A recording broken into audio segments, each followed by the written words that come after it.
to craving, which gives rise to attachment or grasping, which gives rise to the rebirth, or rather which gives rise to becoming, which gives rise to rebirth, which gives rise to all the suffering in life. Now, we combine those two because all it's doing is showing how there's a process of rebirth without a self. So I'm going to combine it with delusion as the cause. We have both the karma formations, is will, the doing, but also the karma created by craving and attachment. From craving plus will, we get the process of rebirth. In the same way, if you say want to go to New York, the only way to get to New York is, number one, have the will to get there. You want to get there. And number two, have the means to get there. The passport, the visa, the air ticket. In the same way, if you want to get reborn somewhere, you have to want to get reborn and have the means to get reborn. The will plus the craving. The will plus the karma. The craving plus the karma. The karma is your air ticket. The will is your craving, your desire. That is what creates the rebirth. That's what creates the process to will and to have the karma to achieve what you want. There are some of my disciples in Perth who have told me they want to get reborn as a cat. What do you want to be reborn as an animal for? They say, I've looked at cats in Perth. They do not need to go to work on a Monday morning. They can sleep around all day, and they get fed the most delicious of food without having to work for it. They don't have to worry about a mortgage. They don't have to worry about anything. I said, be careful. Most of the cats in Australia go to the vet for an operation which you might not agree with. But be careful, if people want to get reborn as a cat, they probably will do. So what do you want to get reborn as? If you have the karma and the will, that is what happens. So because of that, you understand what the process of rebirth is, this will and this craving. There was an interesting article I read some years ago, and it actually indicates a very important corollary of dependent origination and Darwin's theory of evolution. Because sometimes some people, like Christians, would say, look, evolution, Darwin's theory, just cannot work. Because things mutate by chance. There hasn't been enough time for chance to work. But it's not chance which creates evolution, which creates mutations in species. It's craving. It's craving, which the Buddha said is the most important thing, which keeps the evolution mutations happening. And what made that very clear, it's not just independent origination, what made it very clear was an article I read, which is a fascinating little piece of science, from England. As you may remember, there was a British Prime Minister called Margaret Thatcher. One of the things which she did was to close down many uneconomical coal mines in Britain. One of the mines she closed down was a pit which was very close to the town of Swansea in South Wales. In fact, the pit was actually right next to the suburbs. When she closed down the pit, she fenced it off, but there were still people would get in there. In particular, people would use, there's a very terrible thing they did. They used the pit for the following purpose. If their pet cats had too many kittens and they couldn't give the kittens away, they would throw the kittens down the mine shaft just to dispose of them. A terrible thing which some people did, but it got common. Many people threw their little kittens down the shaft to get rid of them. But you know that when little babies, when they fall from big heights, sometimes they don't die. Little kittens are incredibly agile and soft. Many kittens apparently survived. Because a few years later, the British Coal Board or whatever went down that pit just to check on the safety. Even though it wasn't being used, they had to make sure it was maintained. And when they went down that pit, they got the surprise of their lives. It wasn't just that many kittens had survived, but those which had survived had mated and formed a completely new species of cat. With big ears. I remember seeing a photograph, this huge cat with big ears, and they were blind. And because they knew that could only have started happening when the pit was closed, which it was only in 1980 something or whatever it was, or 70, well, I forget when Margaret Thatcher closed the pits, and maybe 10 or 15 years, had a whole new species with big ears and blind. Because in the darkness underground, you don't need eyes anymore. You can't see anything anyway, so they all were blind. But the ears were so important that through craving, to see other cats, rather to hear them, so that they were either enemies or they were potential mates, to catch their foods, in the space of a couple of generations, they'd grown these huge ears. That is how evolution happens. The craving is so strong, it will actually change things. It's amazing how these things happen. You don't understand how important craving is. And that's actually dependent origination. Because of the will, the craving, this is actually what keeps the process going. If you really want, it will happen. Even in a negative way as well. You have to be careful of the power of the mind. This experiment was done in Bristol jail around 1901. There was a poor man who was condemned to death by hanging. He'd only done a minor crime, but there was much capital punishment in those days, over 100 years ago. Even in those days, scientists were into some sort of psychology. A couple of scientists got permission to perform this very, very gross experiment. They went to that man's cell on the night before his execution. They told him the law had been changed. They were lying. They said he'd still have to die, but instead of by hanging, he would have his throat cut in the following morning. And this poor man was left alone in his cell to think about what was going to happen in a few hours' time. In the morning, in the hour before dawn, the guards came for him to take him to the place of execution. They bound his hands tightly behind his back. They put a blindfold over his head and led him into the execution place. There, a priest gave him the last words, the last rites, whatever it was. The sentence was read out, and then one of the guards, the executioner, drew a knife across his throat. He collapsed on the ground and died. The point was, the knife was blunt. At the same moment, they drew this blunt knife across this man's throat, didn't even scratch him.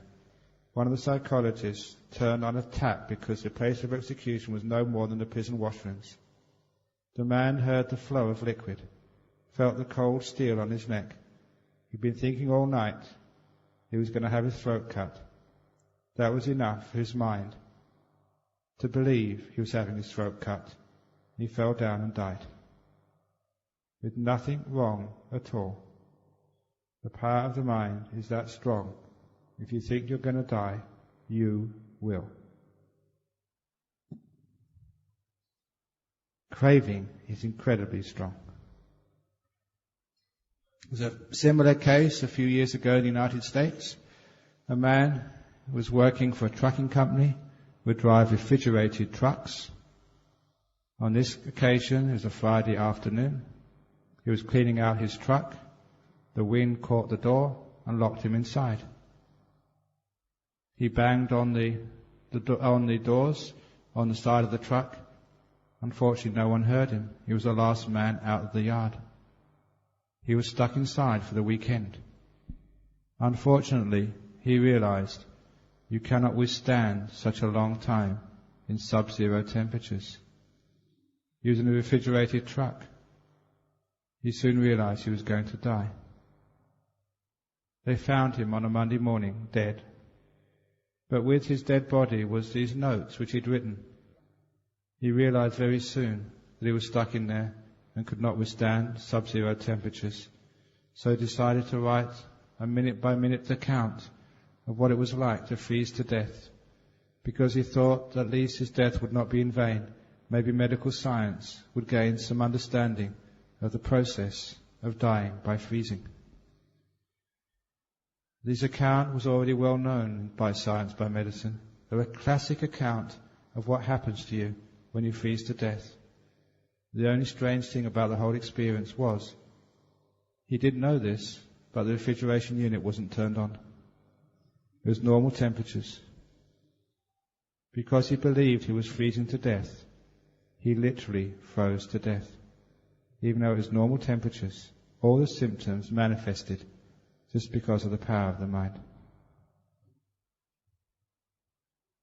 So in Australia, in the indigenous populations of Aborigines, they used to have a custom: if anyone had transgressed an important law of the tribe, the elders would meet in a circle with the miscreant in the middle, and if they judged him guilty, they would take a bone and point the bone at the Aboriginal miscreant. The person who had the bone pointed at them would invariably die within a few days. It's called pointing the bone. The mind is so strong. Craving is paramount. That's what keeps evolution going. If Malaysian people want to be tall, you'll find the young people getting taller and taller. If you want to be paler and paler, you'll become more pale and pale. That's what happens. Any other question? Yeah.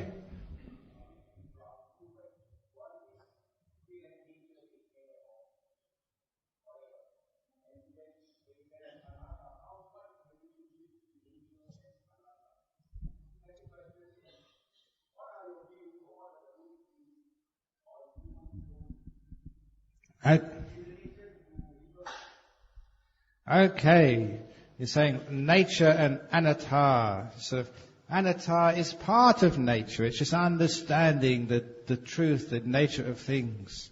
It's just like understanding physics is nature. And when you go deeper into physics, you find actually the truth of anatta right there in science as well. Which is wonderful that many people, many scientists have actually shown. They had this amazing experiment which was done by Professor Libet, L-I-B-E-T, got the name right. He did this experiment because they managed to find with magnetic resonance scans of the brain what they call the readiness potential. What this is actually is when you're about to do something, a part of the brain becomes bright under magnetic resonance. So you can actually see when you want to do something, when the brain starts the process of doing, or when the process of doing is started. So Professor Libet had his students do a simple exercise, just flexing your wrist. With the other finger, they had a little button. When they decided to flex their wrist around them, they press a button. So what he was doing, he was a very clever scientist. He managed to account for reaction times. He wanted to find out what actually started first. The will to move, the student's perception of their will. Because you know when you decide to do something. It's very clear that now I decide. They could press the button at that point when they decide to flex their wrist. So which happened first? The moment of their will, or what they thought was their will, or the readiness potential in the brain? having done this very simple experiment thousands of times, he found out the very striking and unexpected conclusion: the brain turns on first before you have conscious will. By the time you have conscious will, by the time you think you're deciding to shake your head, it's a process which has already started, which cannot be stopped. Benjamin Libet, L-I-B-E-T. Fascinating piece of science, proving what the Buddha said. What you take to be will and choice, by the time you see it happen, you can't stop it. It's already happening. It's not the originator of the process. The brain's already turned on, and will happens next. Doesn't make sense when you think about the ordinary idea of choice. It does to any psychologist. So that's nature. The natural truth is anatta. Scientists can see that. As far as cloning is concerned, I think cloning would be a great idea, because I like to clone one of me to stay in Chandako Buddhist Lodge, one of me can go to Singapore, one of me can stay at my monastery, and the other me can have a nice time in a cave somewhere in the Himalayas. That would be the real me. But people sometimes misunderstand about clones. If you cloned me, even the clone would not necessarily look like me. I don't know if you saw this piece of science. I always keep up on the science because it's great, because it gets rid of a lot of false opinions. They cloned a cat. I think it was done in Britain. They got a cat, they got some of the genetic material, and they cloned another cat from that cat. The second cat, guess what it was called? It was named Copycat. Scientists do have a sense of humour. The point was, they had a picture, I saw this picture of cat and copycat. Copycat was a clone of cat. They looked very different. The coloured markings on their fur were very different. What they actually proved by that little experiment was just because you clone someone, even their physical form is not necessarily exactly the same. You can tell physical differences from them, let alone mental differences. But the point is, if you clone another person, it's just like cloning a car. Every Hyundai is a clone of the other one. Every Mercedes is cloned. They look the same if it's the same model, but they don't drive the same. It depends upon the person behind the wheel. In the same way, if you clone a body, it may be the same genetic material, but it's the person behind the wheel. In other words, the stream of consciousness which has come from a previous life, with their karma, that makes a difference. So if you're cloning somebody, it just doesn't really matter. It's just creating another body, that's all. Another vehicle for the stream of consciousness to take birth into. That's all. So in Buddhism there's nothing wrong with it at all. You can clone as much as you like, but you just get people looking the same, or maybe not quite the same. They can be completely different people. Does that answer your question? Yeah. Question over here. Please come up. Yes.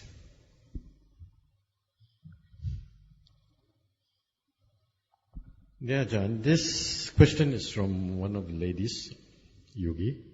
What is your view regarding the Indian guru called Sai Baba?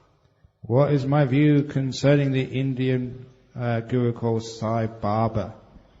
People have claimed to see him all over the world, but his passport shows that he has not left India at all. Does this mean he has reached a certain stage of jhana to enable his spirit to travel around? It is also said that he is the enlightened human being. Your comments, please. Okay, first of all, he's seen in many different places of the world, but he hasn't left India. He must be on the TV or on the internet. No, that's not really saying that. What actually happens is that sometimes, like, people can have visions of great beings. You can see such things. But is he enlightened or not?